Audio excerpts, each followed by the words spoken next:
Bonjour à tous, aujourd'hui sur DOTS, nous allons aborder un conflit géopolitique d'actualité, la guerre du gaz au Yémen. Notre objectif principal sera donc de mieux comprendre l'enjeu de cette guerre. Tout de suite, Lola Angelman pour DOTS, le blog.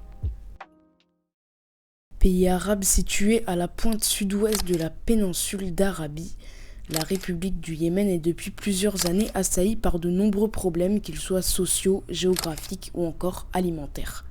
Mais depuis quelques jours, un sujet revient régulièrement dans les médias, la guerre du gaz. Accro aux hydrocarbures, le Yémen doit aujourd'hui faire face à un grand prédateur, Total. La multinationale française s'est imposée depuis les années 90 comme un acteur majeur de la transformation et de l'exportation du gaz. Si le géant français détient aujourd'hui 40% des parts de l'unique usine de production du pays, le gouvernement aimerait mettre fin à ce qu'ils appellent un colonialisme moderne. Et tout ceci se passe à Chabwa, une petite ville située au sud du pays. Si cette région est pauvre en ressources naturelles, une exception entre en jeu, l'hydrocarbure, qui est très présent là-bas. Et oui, c'est pour cette raison que de nombreux enjeux politiques et économiques se livrent bataille. La multinationale française ne lâchera donc pas son empire d'hydrocarbures. En face, on retrouve le gouvernement qui, après des années de dépendance, souhaite à nouveau contrôler ses ressources naturelles. Il faut tout de même rappeler que le peuple yéménite meurt de faim depuis des années. Selon l'ONU, cette crise humanitaire serait la pire crise actuelle. Si elle débute avec la guerre civile en 2014, on compte aujourd'hui des millions de personnes touchées par famine et maladie. Malgré les nombreuses alertes de la part d'associations et d'ONG, le pays n'est plus capable de se sortir la tête de l'eau. Et comme si la guerre ne suffisait pas, le pays accumule les ennemis.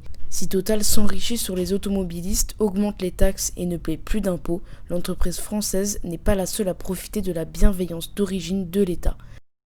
En effet, c'est avec l'aide de l'Arabie Saoudite, pays frontalier du Yémen, que Total a pu construire le site pétrolier au sud de la province d'Al-Karikar, un district de Najran juste sur les frontières du Yémen.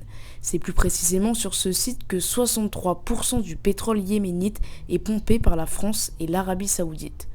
Et le problème ne s'arrête pas là. En effet, si la production pétrolière fut stoppée entre 2015 et 2018 à cause de la guerre civile, elle reprend aujourd'hui de plus belle. Mais le Yémen ne fait toujours pas partie des bénéficiaires de cette affaire. Depuis les années 1930, l'Arabie Saoudite multiplie les guerres contre le Yémen pour tenter de récupérer les terres les plus riches en pétrole. Et oui, selon de nombreux experts, le Yémen serait le plus riche en réserves pétrolières de toute la région du Golfe Persique. On comprend alors un tel intérêt pour cette région. Et comme à chaque fois, les compagnies pétrolières y sont mêlées. Pour couronner le tout, le gouverneur de la région de Chabwa, Mohamed Saleh, livre une guerre personnelle contre les Émirats arabes. Depuis 2019, il a essayé plusieurs tentatives d'assassinat et même ses enfants ne sont plus à l'abri sur le chemin de l'école.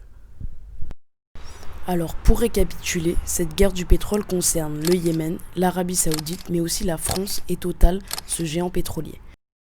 Si les guerres s'enchaînent depuis des années sur le territoire yéménite, le conflit géopolitique est actuellement en plein essor. Le gouvernement tente de sauver son peuple victime de violences, de famine et de maladies depuis bientôt 10 ans. Mais aujourd'hui, dans un monde économique, les géants sont souvent ceux qui rebondissent le plus facilement. Si certains parlent de nouveau colonialisme, je me permets d'avancer que cette guerre est à l'image de nos sociétés contemporaines. Les enjeux politiques, économiques et géographiques sont énormes et devraient alerter l'ensemble de la communauté internationale. Et c'est la fin de ce podcast. J'espère qu'il vous aura plu. À bientôt sur DOTS.